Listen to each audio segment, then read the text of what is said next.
Welcome to the Stormsurf Video Surf Forecast for Tuesday, December 31st. Looking at significant wave heights for the North Pacific Ocean for today, not a whole lot is going on. Little gale forming in the western Gulf, 22-foot seas, but otherwise looks like the high pressure blocking pattern off the U.S. West Coast continues in place. And not a whole lot going on over the Hawaiian Islands, anywhere in that area, or in the West Pacific. So, in general, a relative quiet pattern compared to the previous weeks.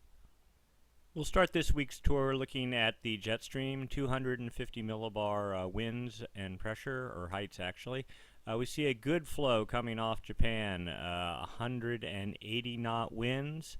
Pushing to the dateline, then splitting actually a little bit east of the dateline, with the southern branch of the jet going over Hawaii and down towards the equator, and the northern branch up into Alaska and northern Canada, and then sort of down the coast there and then inland. This is very much similar to what's been going on all fall season into the winter. That is, split pattern in the east, strong southerly displaced flow off Japan. The little change that happens, you get a trough or something forming here that supports a gale development or storm, but mostly these systems have all been confined to the West Pacific, and at this point this pattern is what's keeping that in play. That is everything locked to the west. Let's put this in motion. We go out, we see basically no real change. We're looking for some sort of a trough, some sort of a counterclockwise circulation or something that would support that. You get 72 hours out, we're down to 150 knot winds, something that kind of almost looks like a trough there, but what you also have is a secondary trough here. Neither one of these is very strong, and basically it's kind of a confusing pattern.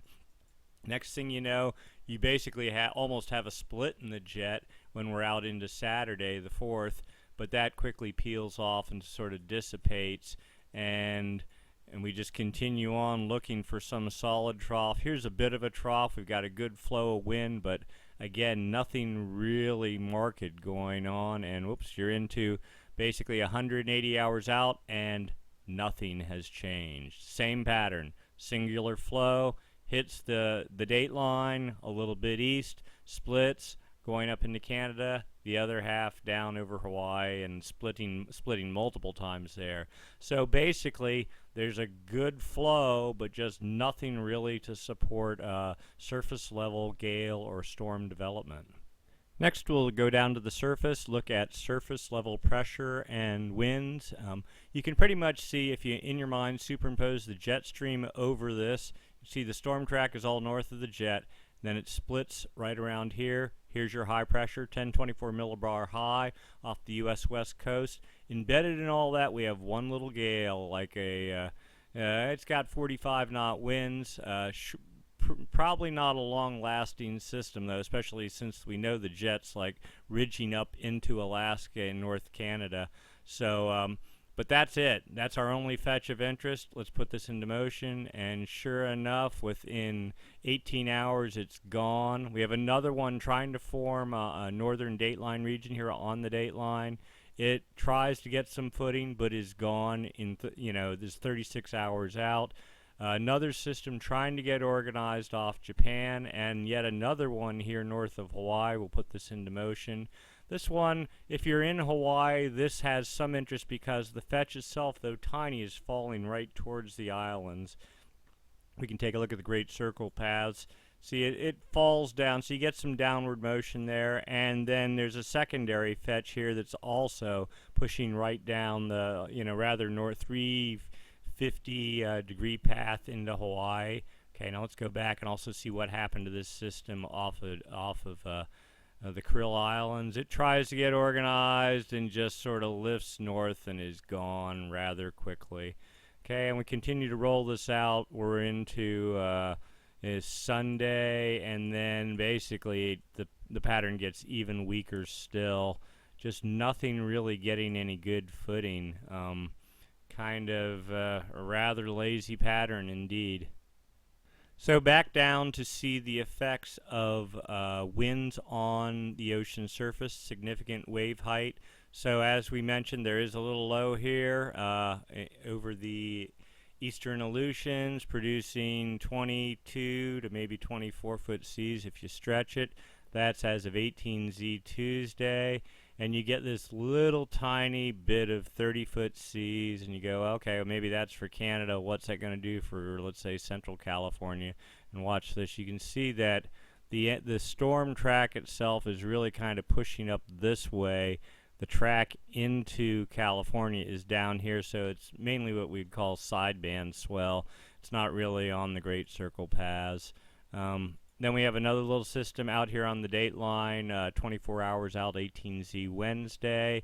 It's gone quickly. Then here's the Hawaiian system we talked about earlier. It was at 24-foot seas, falling. At least it's falling in the right direction, but it's tiny.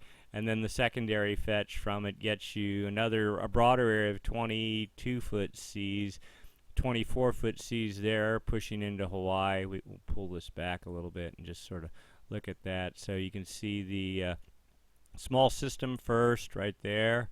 That's about 320 degrees. And then the secondary system, 345 degrees, and it's gone. And this system out here, relative to Hawaii, was kind of cutting across the Great Circle paths and much better aimed at California, but a very, very long ways away. Put this into motion, just let it all roll out, and then things kind of goes quiet and virtually nothing goes on through the end of the week.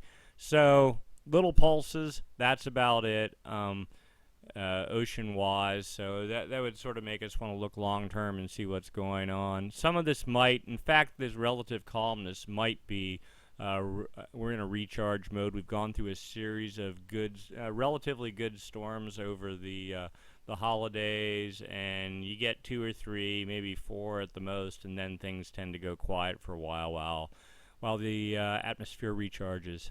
Next, we'll take a look at the Southern Oscillation Index. This is the difference in pressure between Darwin, Australia, and Tahiti.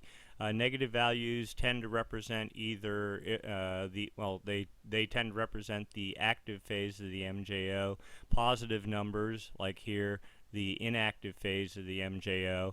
And of course, the active phase of the MJO tends to support storm development in the North Pacific during winter months. So you want to see a consistent long run of negative numbers to sort of give you some belief that or some confirmation that you're actually in the active phase of the MJO. And we've been going through relatively positive numbers, and we've in fact been in the inactive phase. This is the first hint here of a turn towards the active phase, and we're certainly due for it. So that's good, but this is nothing remarkable at all. Here's a multi-year look at the 30-day average SOI. You can see how back in the summer of 2012, it almost looked like we were in an El Nino. There was consistently negative numbers. But then we got into the summer of 2013. It was consistently positive. In fact, we were like in a mini La Nina. Now we're kind of moving back into neutral territory, and actually it appears that we're in the active phase of the MJO. Steady downward push here in the 30-day average. We'd like to see that continue down somewhere in this range and stay for a while, but that's just wishful thinking at this point. Let's take a look at surface level wind anomalies in the West Pacific. This is another indicator of the inactive or active phase of the Madden-Julian oscillation. Westerly anomalies, there are some. This is actually another sign of the active phase of the MJO. They're in the far West Pacific. Philippines are here, Australia here.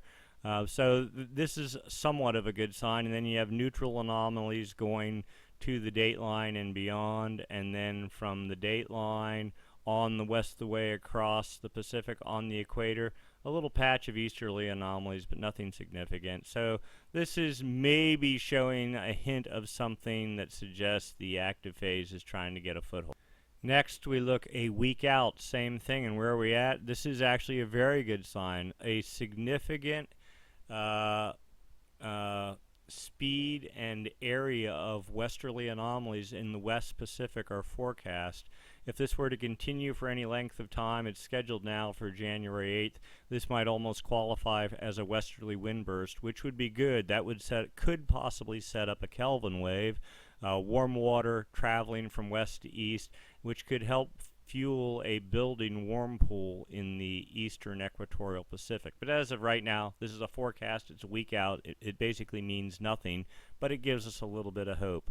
On the dateline, you see weak easterly anomalies are projected, and then we go to a point south of Hawaii, and then pretty much a neutral pattern from there. So in all, this sort of suggests that some type of the active phase of the MJO is supposed to be taking.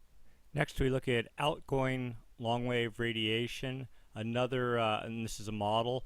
The blues represent decreased reflectivity off the ocean surface, meaning more clouds, meaning the active phase of the MJO. The reds are increased reflection off the ocean surface, less clouds, easterly trades, and the inactive phase of the MJO. So as of right now, the 30th of December, per this model, this is the statistic model, suggests a very, very weak active phase trying to take root, and over the next 15 days it builds, strengthens, and moves to the dateline.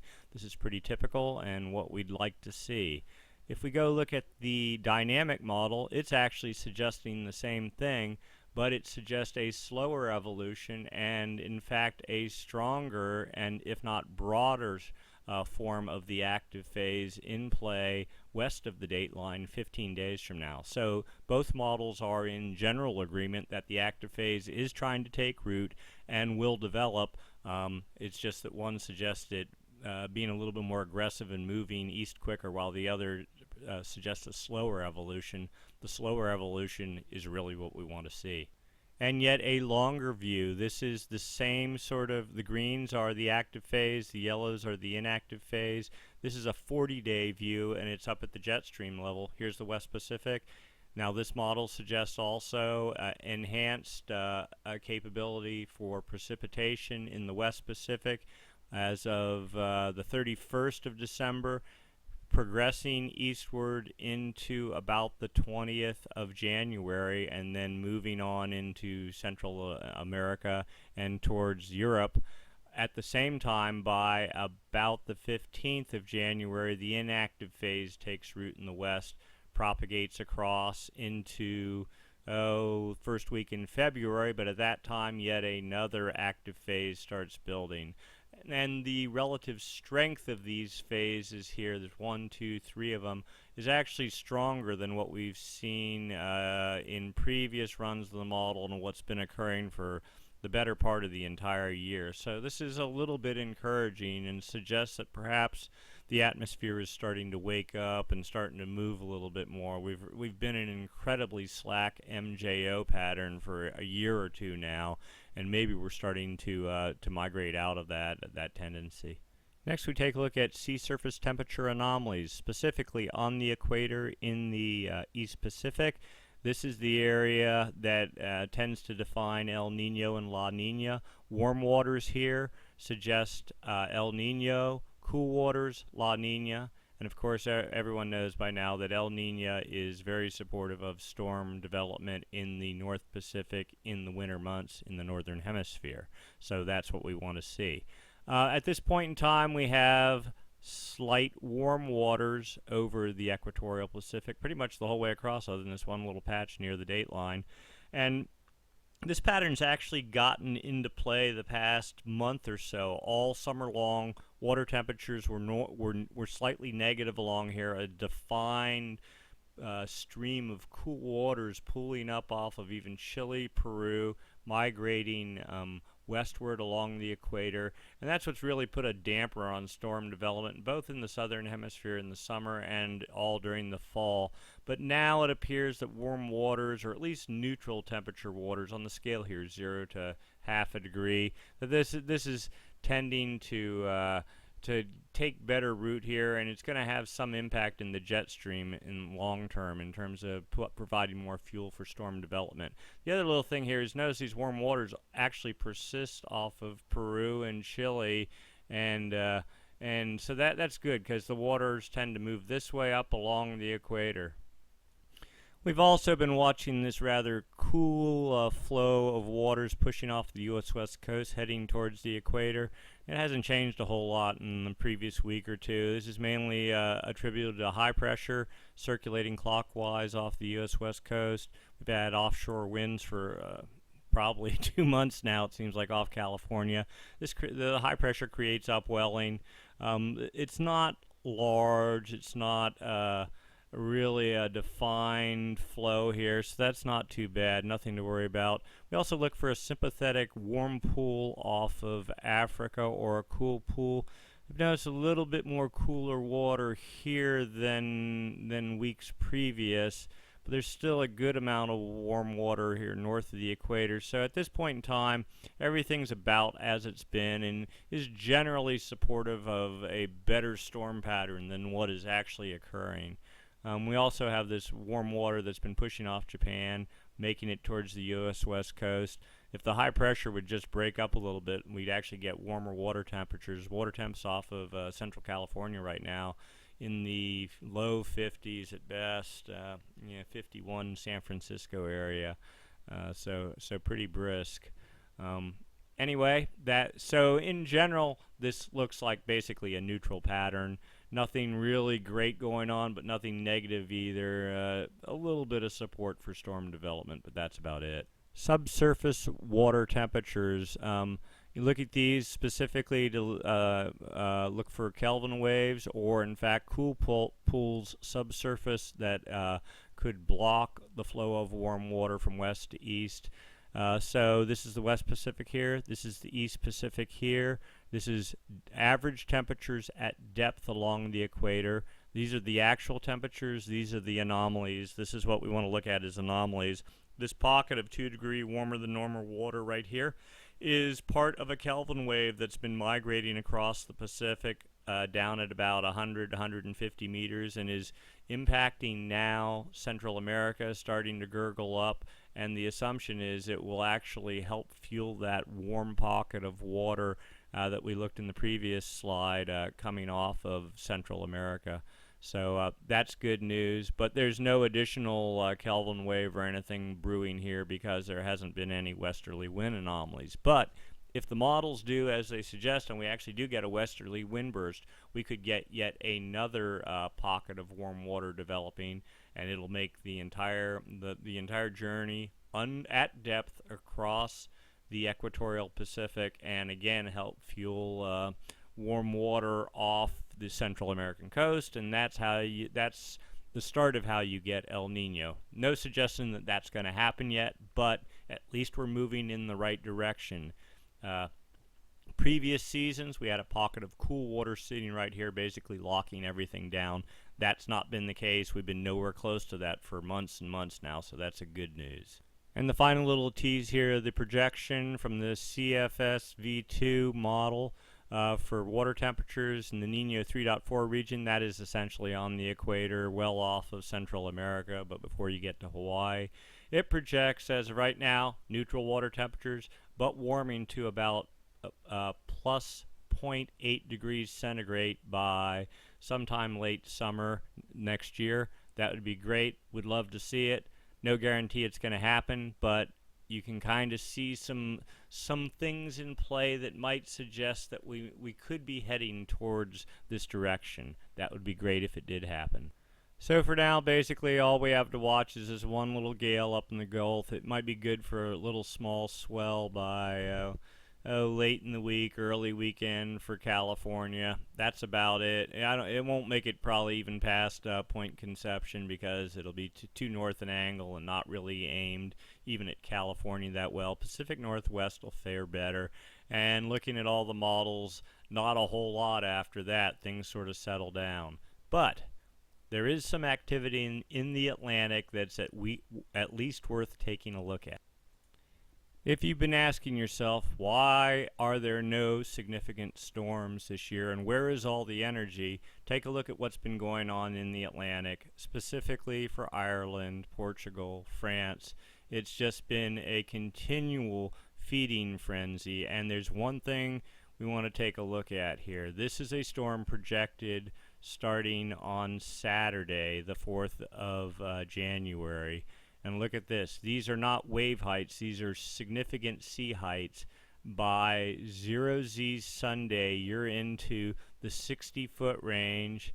And then if you go count all this, it goes up to about 65 feet, right about here and there, right off of Portugal, France, Ireland. So a significant storm if it occurs, and with very large wave heights. These are the highest we've seen in a long time, impacting directly into southern Ireland with lots of energy. So this whole area is going to get huge surf. Of course, they'll probably get full-on storm conditions as well, but it's nice to look at and to see. And but so if you're asking where are all the storms, it's been a machine in the North Atlantic targeting Europe for a month now, and there's no sign of it stopping. And as long as the pattern holds in the Pacific, that is with the split jet stream, and what's really happening is the split jets coming together, the two streams reorganize off of like the central United States, and the jet is just raging right up through here. So that's where all the energy is, and that's why there's not so much going on in the Pacific, and probably won't until there's some shift in the jet pattern. Anyway, interesting to look at. So that's our forecast for this week. Hope you've enjoyed it. Merry Christmas, Happy New Year, and we'll see you again in a week. Thanks again.